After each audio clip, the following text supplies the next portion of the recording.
Hello दोस्त, goal of exam channel पर आप लोगों का स्वागत है। मैं आर किरण सर आज क्लास 10th का फिजिक्स लेकर आए हैं, जिसमें पढ़ रहे थे प्रकाश का प्रवर्तन फर्स्ट लेसन। हम लोग है ना, और पहुंच चुके थे वास्तविक प्रतिबिंब और काल्पनिक प्रतिबिंब में अंतर। हम लोग कल की वीडियो में पढ़ा चुके थे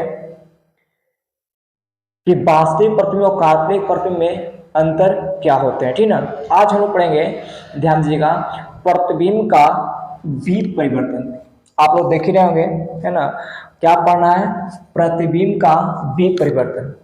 चलिए समझते हैं प्रतिबिंब का विपरिवर्तन क्या होता है।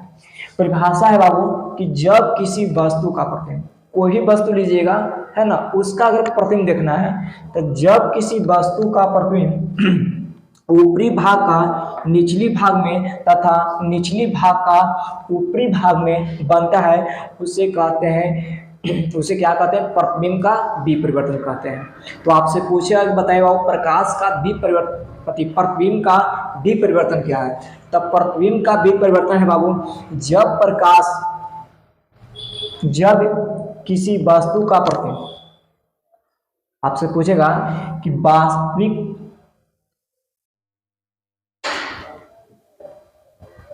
चलिए आपसे पूछेगा बताइए प्रतिबिंब का विपरिवर्तन क्या है। क्या पूछेगा बाबू, प्रतिबिंब का विपरिवर्तन क्या है। तो क्या बोलना है, जब किसी वस्तु का प्रतिबिंब, जब किसी वस्तु का प्रतिबिंब ऊपरी भाग का निचली भाग में तथा निचली भाग का ऊपरी भाग में बनता है, उसी को कहते हैं प्रतिबिंब का विपरिवर्तन। आप लोग फिगर देख रहे होंगे, है ना।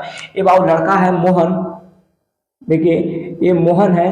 तो मोहन अभी देखिए उसका मूड़ी ऊपर है, पैर नीचे है, मूड़ी ऊपर और पैर नीचे है। अगर एकरे बाबू हम क्या किए, ये मूड़ी था उसको नीचे कर दिया, पैर ऊपर कर दिए, तो देखिए ऊपरी भाग का निचली भाग में और निचली भाग का ऊपरी भाग में अगर प्रतिबिंब बनेगा, वही कहलाता प्रतिबिंब का विपरिवर्तन, प्रतिबिंब का विपरिवर्तन। तो आप लोग को परिभाषा कंप्लीट हो गया, है ना, कि जब किसी वस्तु का प्रतिबिंब ऊपरी भाग का निचली भाग में तथा, अच्छा इसका बलवा न बनाया जी, चलिए बालू बन गया, छूट गया था। चलिए ऊपरी भाग का निचली भाग में तथा निचली भाग के ऊपरी भाग में बनता है, उसी को कहते हैं प्रतिबिंब का क्या चीज, विपरिवर्तन कहते हैं। आप लोग देख ही रहे हैं मोहन जी को, है ना, मूड़ी ऊपर है पैर नीचे है। जब भी विपरिवर्तन किए तब मूड़ी कहाँ नीचे, अब पैर कहाँ ऊपर, तो इसी को कहेंगे हम लोग प्रतिबिंब का विपरिवर्तन।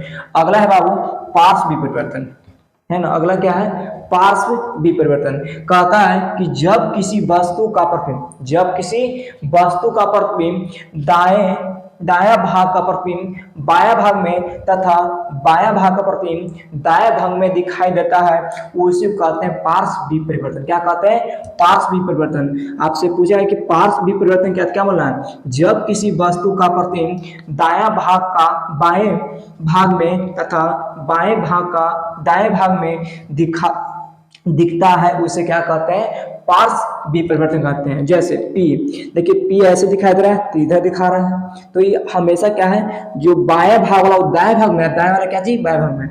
अभी आप लोग शीशा के सामने देखोगे, हमने खा रहे अगर राइट से तो दिखाई देगा लेफ्ट, है ना। अगर दहिना हाथ से खा तो क्या दिखा देता है, बामा दिखाई देता है। तो समझना कि क्या चीज है, एक पार्श्व विपरिवर्तन दर्शा रहा है। किसको जी, पार्श्व विपरिवर्तन को दर्शा रहा है। कोई भी अगर मान लो कि खड़ा है ना, और पैर नीचे मूड़ी ऊपर है, अगर वही देख रहे हैं शीशा में, है ना, तो मूड़ी नीचे पैर ऊपर, तब कहना कि कौन है, प्रतिबिंब का विपरिवर्तन, प्रतिबिंब का विपरिवर्तन है। चलिए आप इसको स्क्रीनशॉट लीजिए। तो हम लोग नेक्स्ट पर चलते हैं, दर्पण। हम लोग आज क्या पढ़ेंगे, दर्पण पढ़ेंगे।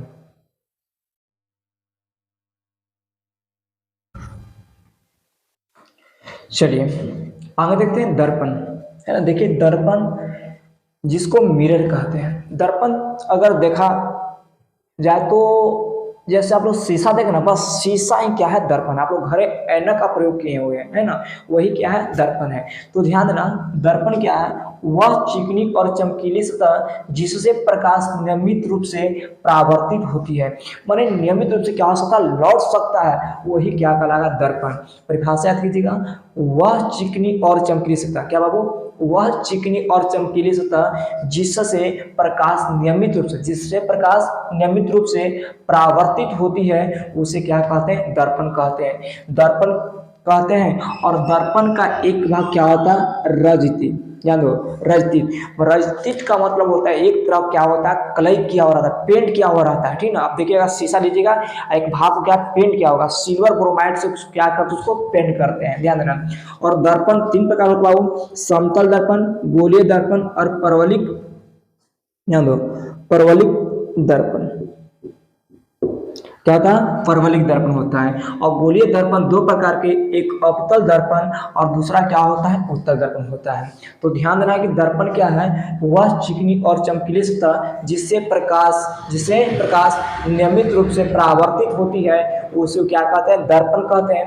दर्पण 3 प्रकार होते हैं बाबू, समतल दर्पण, गोलीय दर्पण और परवलिक दर्पण। गोलीय दर्पण 2 प्रकार के होते हैं, अवतल दर्पण और क्या चीज, उत्तल दर्पण होता है, ठीक है। आप इसको स्क्रीनशॉट लीजिए। और अगर नहीं पढ़े हैं तो जाकर फर्स्ट वीडियो पढ़िए, सेकंड थर्ड ऐसे करते ही पढ़िएगा, है ना। साथ में नोट बनाते ही चलेगा, ठीक। और साथ में क्या करना है, याद करते चलना, ठीक बाबू। इसको पूरी तरह से क्या किया, स्क्रीनशॉट लीजिए। इसके बाद हम मिलेंगे नेक्स्ट वीडियो में, ठीक।